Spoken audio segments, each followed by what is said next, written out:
Mateus capítulo 7. Todos os visitantes são bem-vindos, eu não lembro o nome de todos. Quero destacar, está aqui uma amiga de Ucimar, nossa amiga também, a Damila, e o Cristiano, né? Está aqui também. Que alegria, mas vocês todos são bem-vindos. Desculpe, a doutora Soraya está aqui, que também é amiga do Rio, esposa do doutor Gilberto, e todos vocês. Então, não sabendo o nome, eu não vou declinar todos, mas a Damila é uma colega de trabalho de Ucimar, muito amiga, estamos felizes. Mateus capítulo 7, a partir do verso 24, diz a palavra do Senhor assim: todos acharam? Abriram a Bíblia ou então ligaram aí no seu aparelho, no tablet ou no celular? Diz assim: todo aquele que ouve estas minhas palavras e as pratica, será comparado a um homem prudente, que edificou a sua casa sobre a rocha, e caiu a chuva, transbordaram os rios, sopraram os ventos, e deram com ímpeto contra aquela casa, que não caiu, porque fora edificada sobre a rocha. E todo aquele que ouve estas minhas palavras e não as pratica, será comparado a um homem insensato, que edificou a sua casa sobre a areia, e caiu a chuva, transbordaram os rios, sopraram os ventos, e deram com ímpeto contra aquela casa, e ela desabou, sendo grande a sua ruína. Quando Jesus acabou de proferir estas palavras, estavam as multidões maravilhadas da sua doutrina, porque ele as ensinava como quem tem autoridade e não como os escribas. Amém? Se puder, fique com a Bíblia aberta, então, com o seu aparelho ligado, aí no texto bíblico. Jesus está encerrando, Mateus registrando, o final do sermão chamado Sermão do Monte. Esse sermão é reconhecido, até porque não tem nenhum interesse pela Bíblia como palavra de Deus, não tem nenhum interesse por um relacionamento com o Senhor Jesus, vê Jesus como um filósofo, um revolucionário, um homem influente, não como Salvador. Mas esse sermão é visto por gente assim também, como o maior compêndio de orientação ético, moral para a vida humana. Ensinamentos preciosíssimos. Eu não cumpri, mas eu sempre me lembro, para voltar a esse exercício, de ler esse sermão toda semana, além das outras leituras que faço, toda semana, porque ele é riquíssimo. E no encerramento deste sermão, Jesus usa uma figura de linguagem, uma metáfora, que se relaciona com família, com casa. E é dentro desta linha que eu quero refletir agora com você também. Há uma diferença entre casa e lar. Não apenas uma diferença semântica ou de outra ordem, mas há uma diferença substancial. Casa sinaliza algo material,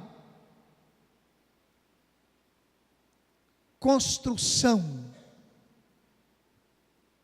arquitetura, design.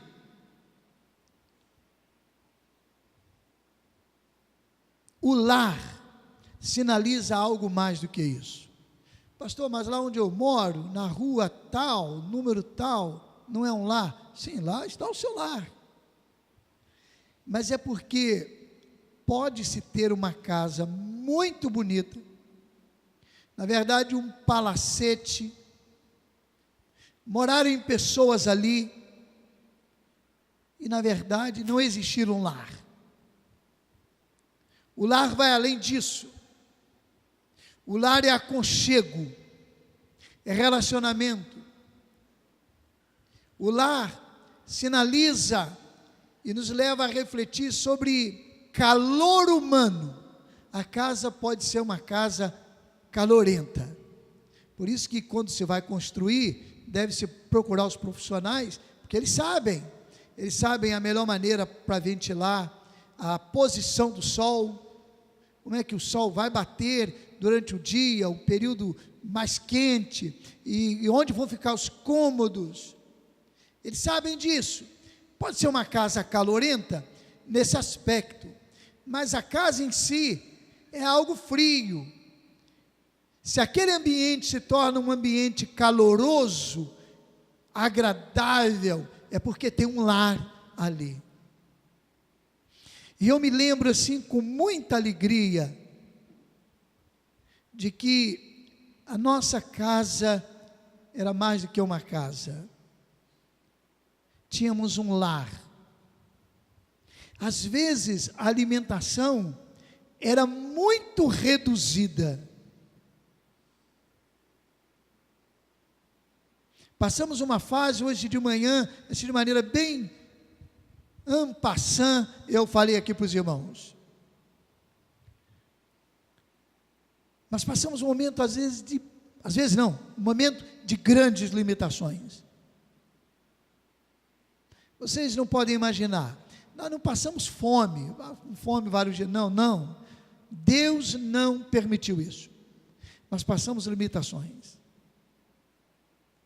Mas era um lugar tão gostoso e tão agradável, tão feliz. Era um lar. Eu me lembro de casas antigas, e recentemente, não me lembro onde, não sei se foi lá mesmo em Cardoso Moreira, mas que eu ainda vi essa expressão, que as pessoas colocavam na parede da frente da casa, Home, Sweet Home. Eu nem sei, acho que as pessoas nem sabiam daquilo. Porque quem conhecia inglês lá naquela época? Poucas pessoas. E o inglês que era dado na escola, no antigo ginásio, era verbo to be. To be. Como é que aplica o to be? Estudava, não aprendia nada, rapaz. Porque a metodologia estudar ali inglês ali só naquela condição era difícil. Hoje não, hoje aluno pode estudar inglês em casa, até sem professor. A internet está aí, deitando o cabelo. Se vocês não sabem inglês, porque vocês são preguiçosos.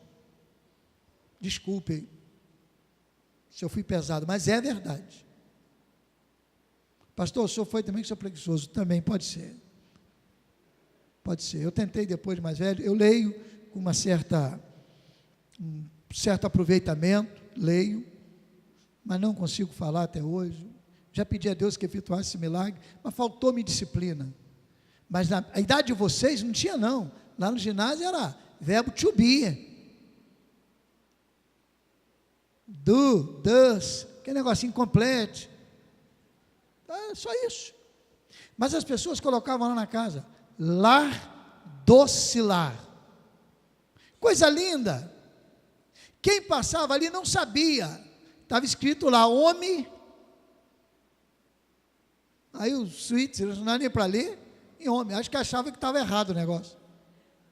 Igual uma vez, o garoto, e eu vi uma carroça, e estava escrito assim, a frete. Eu falei, ela burro, escreveu errado, porque para mim era frente, eu não sabia o que era frete. Eu era garoto. Então as pessoas olhavam aquilo na casa, não sabia que ali estava lar, doce lar. Mas era bonito, em inglês. Lar, doce lar. Eu tenho a impressão que Jesus, ao encerrar esse sermão, dizia, olha, quem ouve essas palavras que eu falei nesse sermão, e aí você teria que ler desde o capítulo 5, primeiro verso, até aqui onde nós lemos o final. Eu penso que ele diz: quem ouve estas minhas palavras e pratica, não é apenas ouvir, é praticar.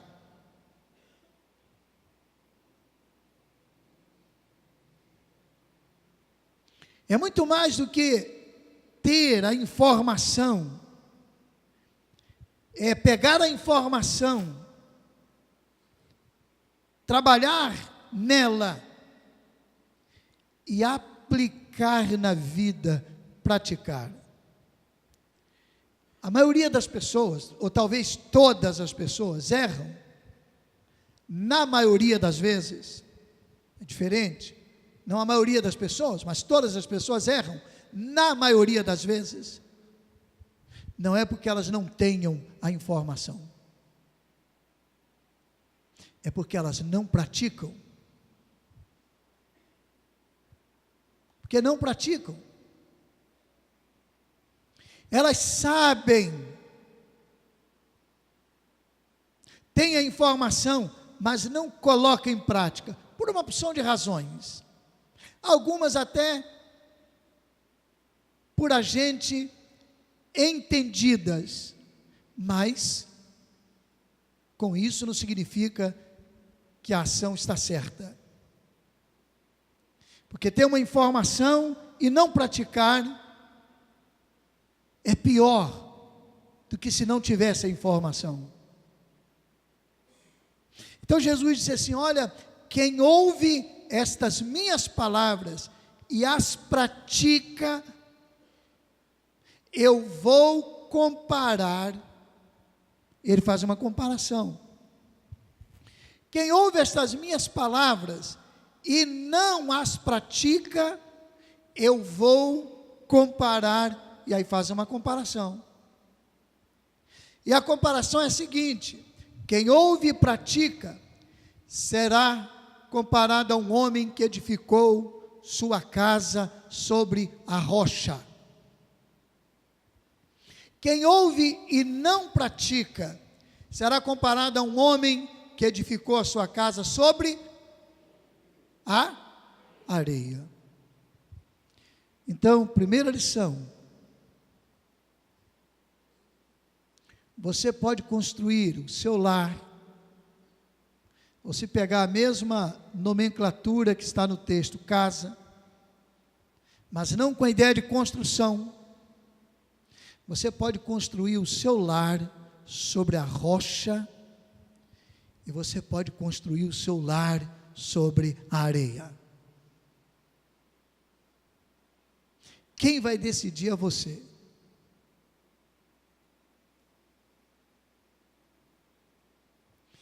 As pessoas decidem e vão decidindo. Pastor Jorge nos ensinou hoje de manhã aqui. Não está pronto. Foi um dos ensinos preciosíssimos. É uma edificação permanente. Você decide, está decidindo, e precisa decidir sempre: o meu lar será construído sobre a rocha, ou então o meu lar será construído sobre a areia.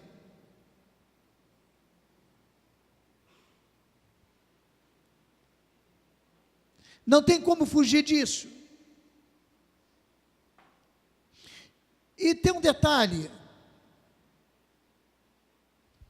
o seu lar não começa a ser construído no dia que você foi ao cartório e assinou lá diante do juiz, ou então, se era um casamento religioso com efeitos civis, feito por um líder religioso, devidamente credenciado, e ali então, você assina, diz o sim. Não é ali que começa antes, e começa muito antes. E os pais que estão aqui, nós precisamos preparar os filhos para o casamento.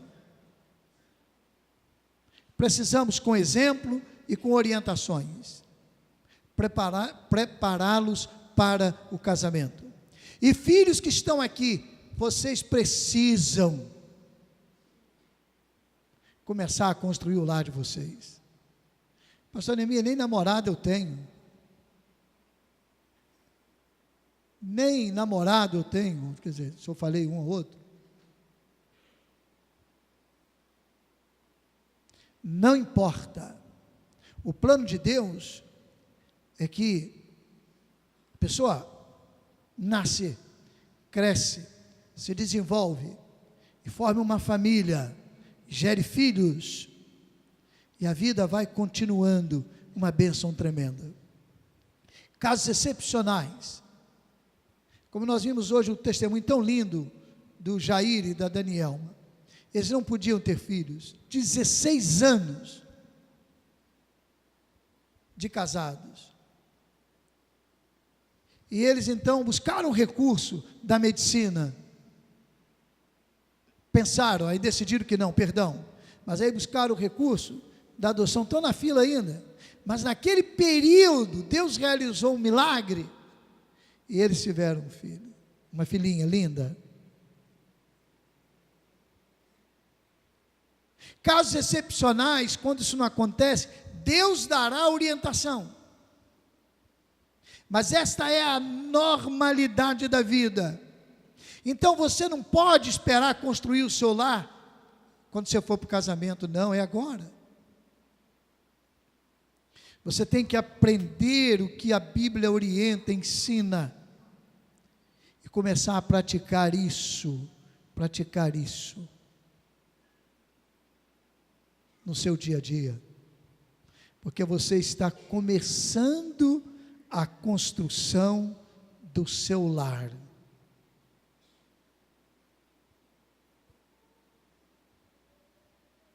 Às vezes, alguns namoros, que Deus, até pela misericórdia, depois contempla, as pessoas mudam, mas alguns que o projeto é para destruir mesmo, é casa começando a ser edificada sobre a areia. Mentira, traição, falta de respeito.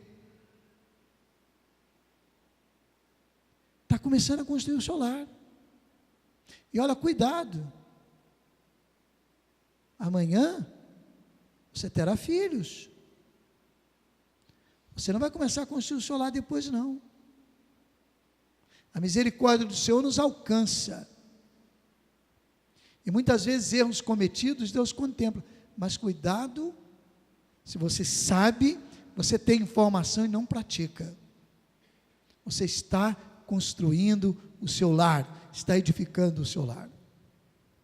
E é você que decide, sobre a areia ou sobre a rocha. Jesus fez também a comparação, que o lar construído sobre a areia recebeu os ataques das tempestades, e o lar construído sobre a rocha também recebeu os ataques das tempestades. Diz o texto aí, olha, sopraram ventos, caiu chuva, transbordaram os rios e deram com ímpeto contra aquela casa. A casa construída sobre a areia caiu, não tinha base. A casa construída sobre a rocha ficou firme, tinha base, tinha solidez. Então a segunda lição: o temporal vem sobre todos os lares, construídos sobre a areia e construídos sobre a rocha.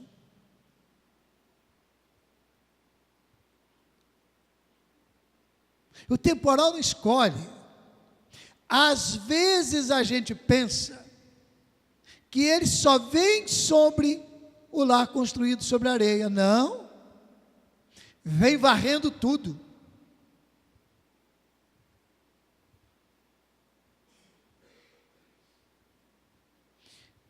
Mas aí, aquele da rocha fica firme, aquele da areia cai, mas o temporal vem sobre todos os lares, toda casa, toda família. está sujeita a enfrentar temporal. Eu lembro de uma história, um fato de uma família, um casal, tinha um filhinho, uma filhinha, não me lembro, pequenininho, e criança curiosa, aquela fase então, que eu não sei se é 2 anos, 3 anos, o Silmar poderia me ajudar, mas ele pegou um grampinho de cabelo, alguma coisa assim, foi lá no fio da tomada, e aí uma descarga elétrica matou a criança. Por isso que hoje se orienta e tem lá aqueles protetores, porque como é que você vigia a criança? Tinha 2 aninhos, 3 aninhos, né? 2 aninhos, matou a criança. Sabe o que aconteceu? O casal se separou. Começou um acusando o outro. É um temporal. Mas o que fez aquele casal se separar não foi aquele evento, não foi aquela tragédia. Aquele lar não era construído sobre a rocha. É uma tragédia, é um temporal, é uma fatalidade, sim, eu não estou sendo insensível. Mas se estão fincados, firmados, fundados sobre a rocha, aquilo poderia se transformar numa bênção, e os dois sofrerem juntos a dor. Não entraram numa discussão, numa contenda de acusação. O melhor caminho foi qual? Separar.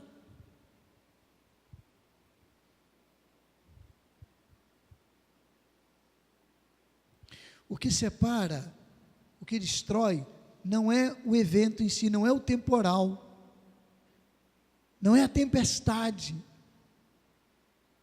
é onde o lar está assentado. O temporal não determina a queda da casa, não determina a queda do lar. O temporal vem só revelar. Não tem fundamento, não tem sustentação, não tem condições de suportar. Porque o mesmo temporal que veio aqui também. Se ele determinasse a queda, derrubaria os dois. Então ele revela onde está o lar edificado sobre a rocha. E onde está o lar edificado sobre a areia? O texto diz que Jesus encerra esse sermão, e diz o texto que, quando ele acabou de proferir essas palavras, as multidões estavam maravilhadas da sua doutrina, porque ele as ensinava como quem tem autoridade, e não como os escribas. Interessante isso. Há alguns registros da reação das pessoas em relação a Jesus. Aqui é uma delas. Maravilhados ficaram aqueles presentes ali, estupefatos, surpresos com tamanha sabedoria. Em outros registros também há essa mesma reação. Em outros não. A reação de ira, de raiva, com relação aos ensinos de Jesus. Mas o que isso vem aqui destacar neste texto, e há também outros registros, que eles ficaram maravilhados, porque Jesus falava com autoridade, e não era como os escribas, os doutores da lei. Então vem a terceira lição. Jesus tem autoridade e tem condições de construir o seu lar e assentá-lo sobre a rocha que é Ele. Ninguém mais tem. Só Jesus.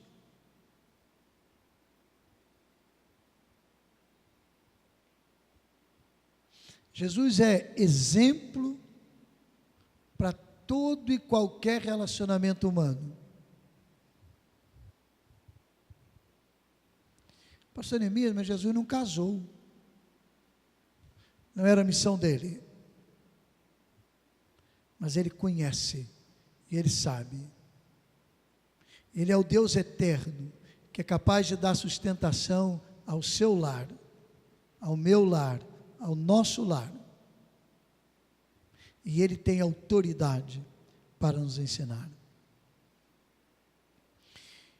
Essa cultura pós-moderna, assim definida,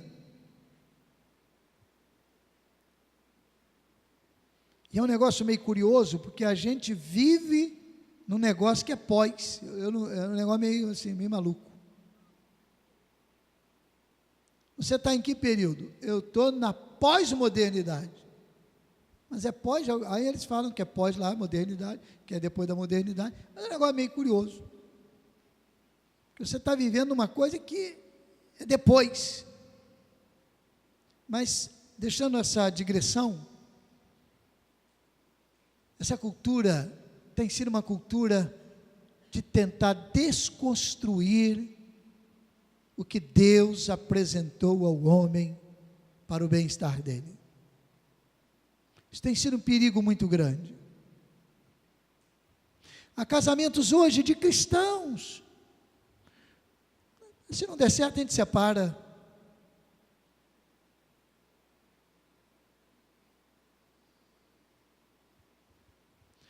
Não é o ensino de Jesus. E Ele tem autoridade. Parte então para alguns outros conceitos que tentam racionalizar, tentam explicar, e essas racionalizações e explicações muitas vezes ferem o ensino do arrependimento,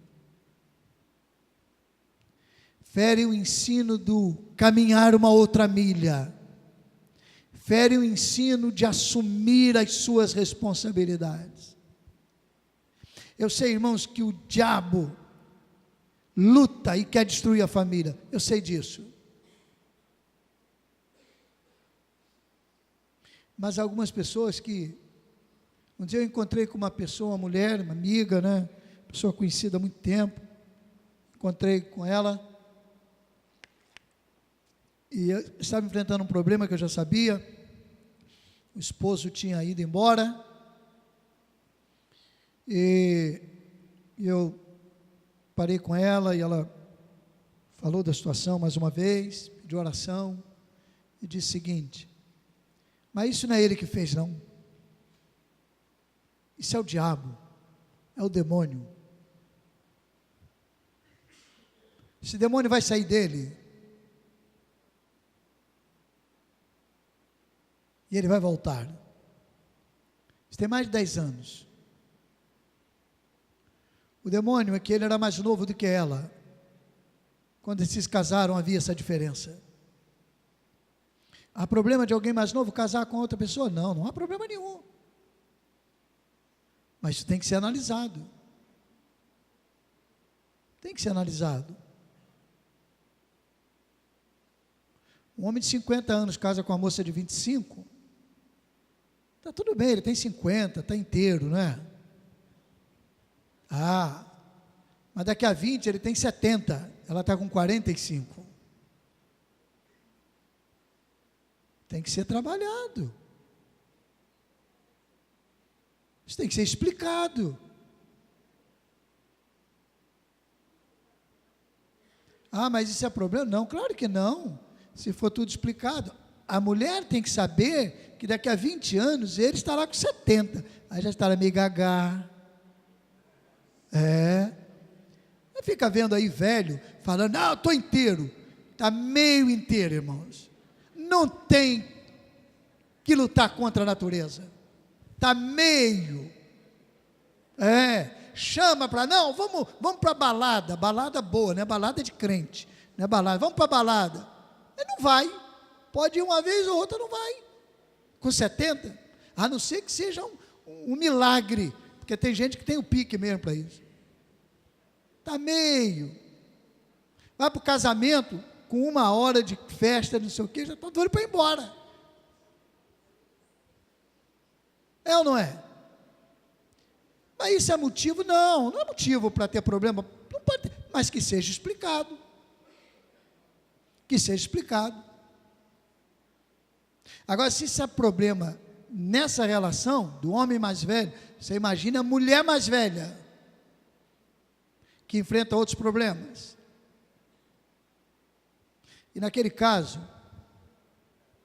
o trabalho do demônio foi apresentar uma jovem mais bonita para ele. Mas o problema não era que aquilo foi a razão, é porque eles não assentaram lá sobre a rocha, os dois juntos, decidiram caminhar, e não buscaram a orientação de Jesus em tudo. Então Jesus tem autoridade para tudo, inclusive nessa área, e Ele vai orientar, a palavra dEle vai orientar. Então o desafio desta noite é que você que está casado e que já enfrentou tantos temporais, continue ouvindo Jesus, que é capaz de ajudar na construção permanente do seu lar.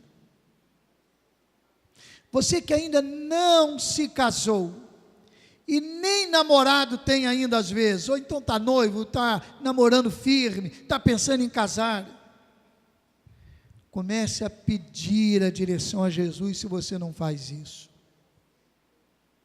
Converse francamente. Converse francamente. Essas coisas têm que ser tratadas com franqueza. Eu já contei aqui na igreja, muito rapidamente, mas no período de seminário, eu comecei a namorar uma seminarista. Pessoa muito boa. Nós namoramos, acho que, sei lá, 1 mês, eu acho. Eu nem me lembro, sinceramente, se teve beijo. Eu acho que teve. Não estou querendo mentir, não. Eu não me lembro, foi tão rápido. E a gente tinha tão pouco tempo.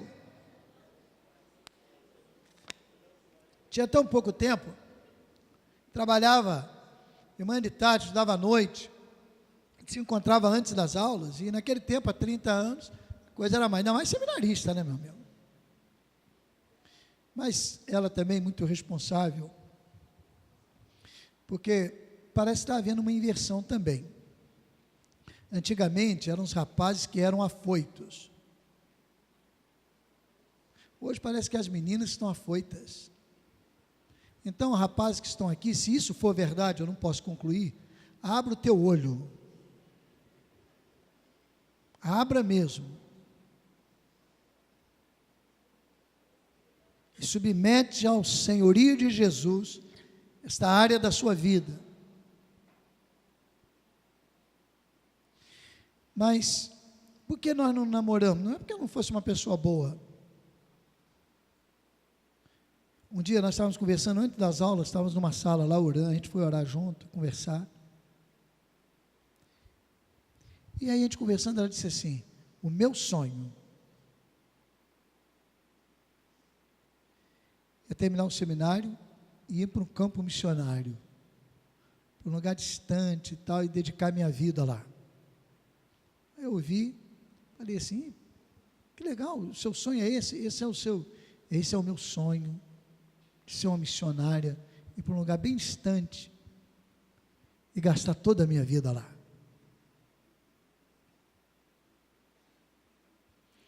Naquele tempo eu amava missões, nós aprendemos a amar missões em casa. Nós cantávamos aqueles cânticos, quero ser um missionáriozinho, sem falar de Cristo ao companheirinho, lembra, irmã Eunice? Os antigos aqui lembram, a gente cantava.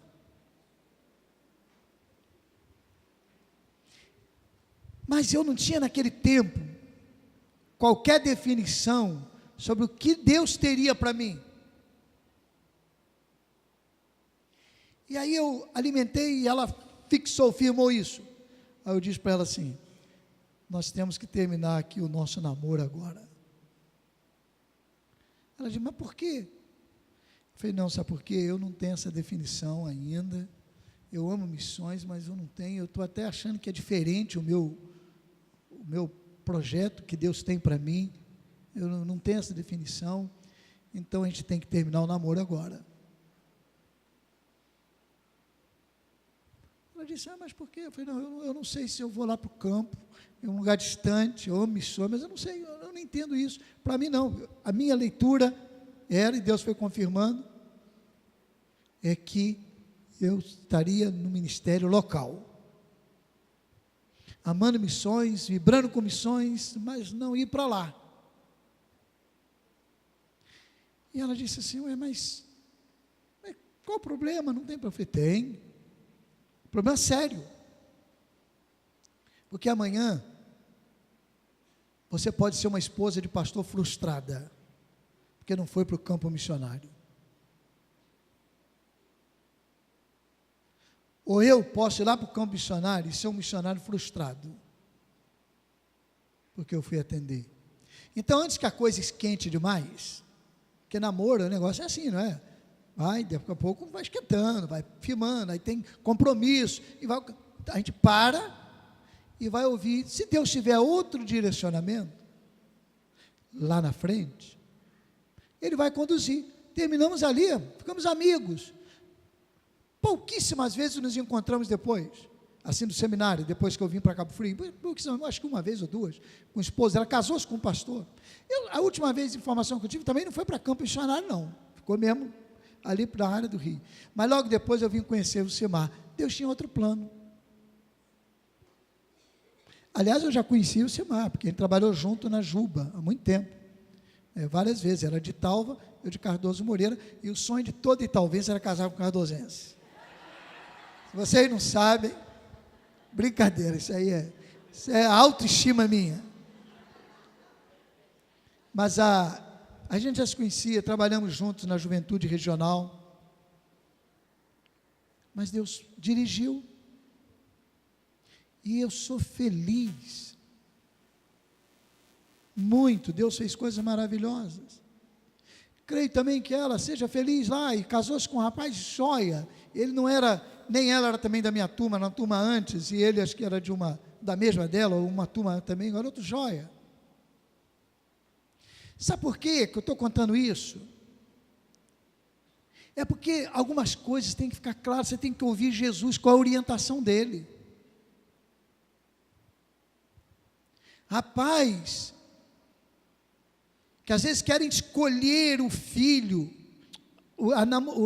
a esposa para o filho, ou o esposo para a filha. E eu já vi casos até de pais que rejeitam alguns, porque eles estão numa condição social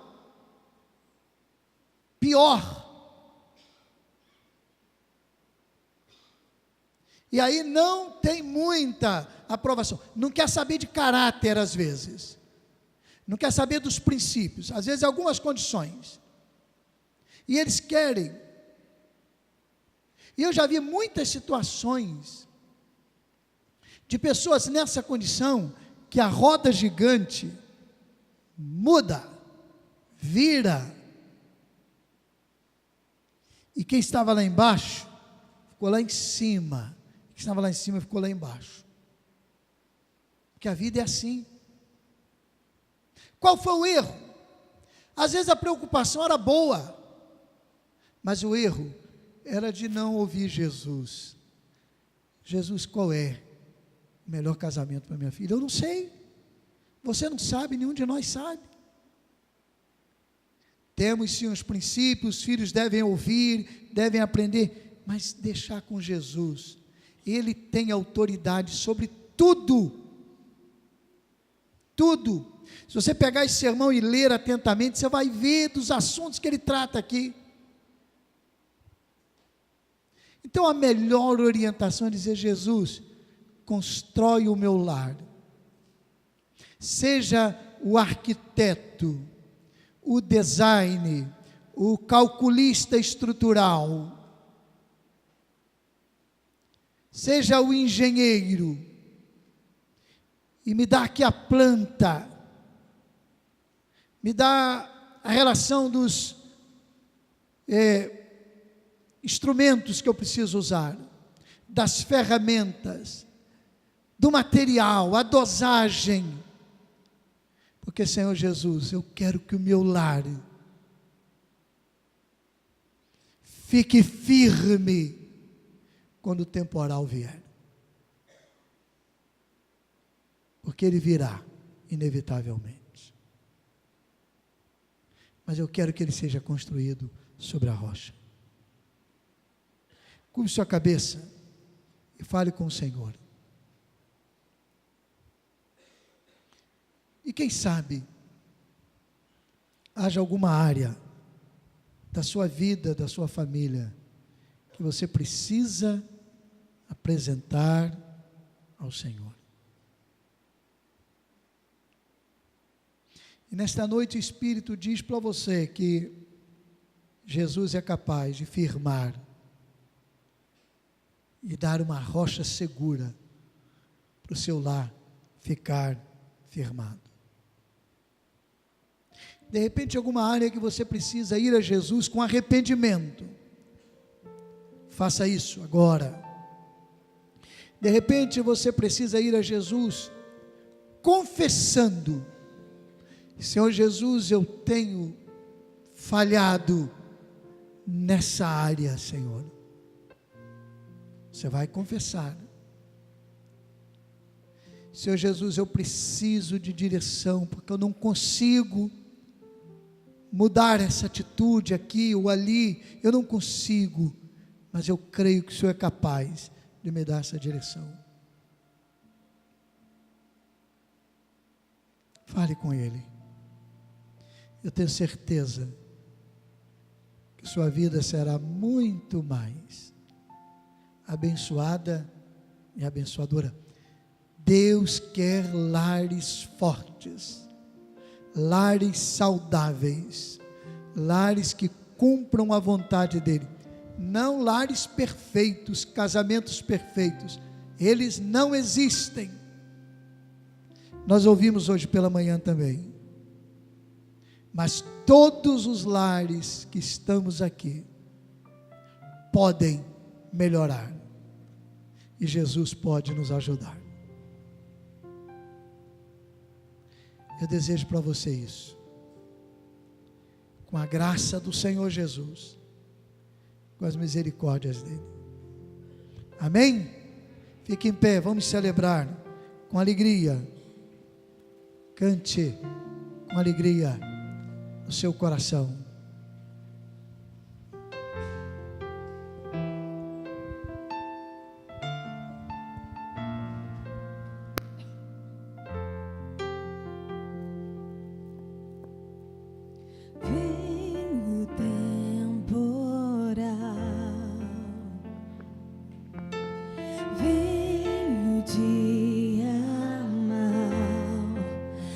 Deus me faz assim, pés sob a rocha, Ele cuida bem de mim.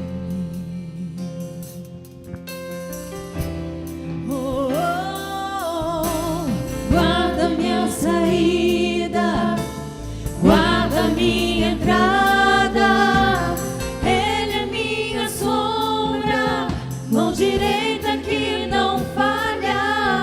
Durante o dia o sol não pode me ferir, com Ele à noite eu posso até sorrir.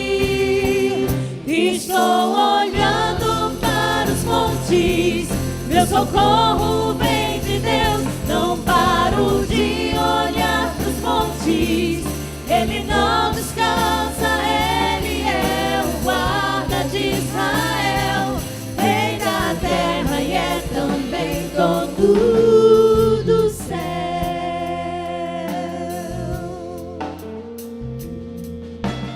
Vem o temporal, vem o dia mau, mas Deus me faz assim, é sobre a rocha, Ele cuida bem de mim.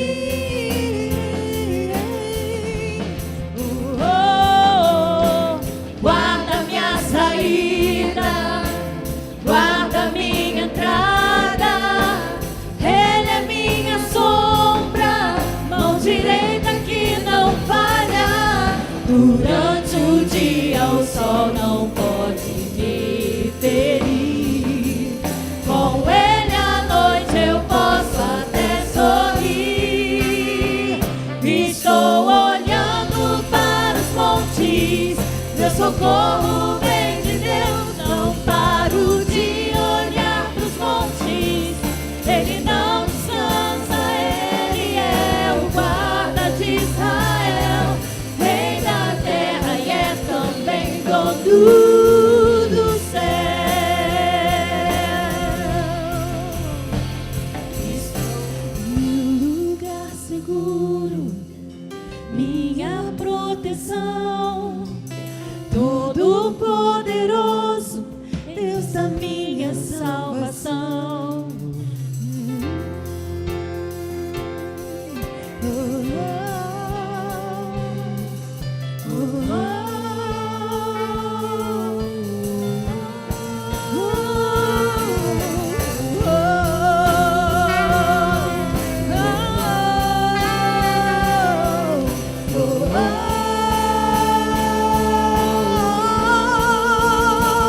Estou olhando para os montes, meu socorro vem de Deus. Não paro de olhar pros montes, Ele não descansa, Ele é o guarda de Israel, Rei da terra e é também dono do céu. Eu confio nele.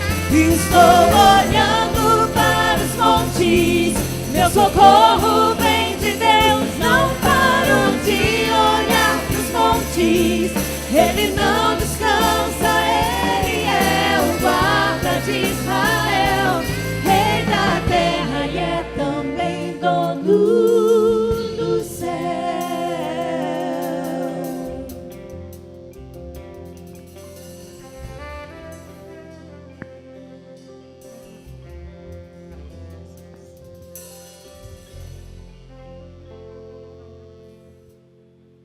Que a graça do Senhor Jesus Cristo, o amor de Deus, o Pai eterno, e as doces consolações do Espírito Santo sejam sobre os nossos lares, sobre nossas casas, sobre nossos filhos, sobre nossos casamentos. Que nenhum mal alcance a nossa casa e encontre falta de resistência, porque nossos lares, nossas casas estarão firmados na rocha. Desde agora e para sempre, é o que nós almejamos, lares firmados em Cristo. Você pode dizer amém? Amém. Estou olhando para os montes, meu socorro vem de Deus. Não paro de olhar para os montes, Ele não descansa, Ele é o guarda de Israel, Rei da terra e é também dono do céu.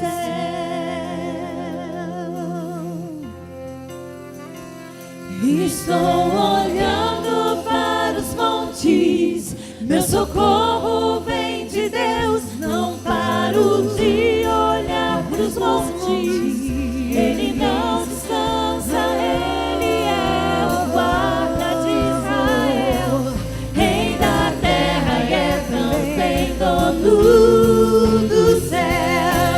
Eu confio nele. Para os montes, meu socorro vem de Deus. Não paro de olhar para os montes, Ele não descansa, Ele é o guarda de Israel, Rei da terra e é também dono do céu. Estou olhando para os montes, meu socorro vem de Deus. Não paro de olhar para os montes, Ele não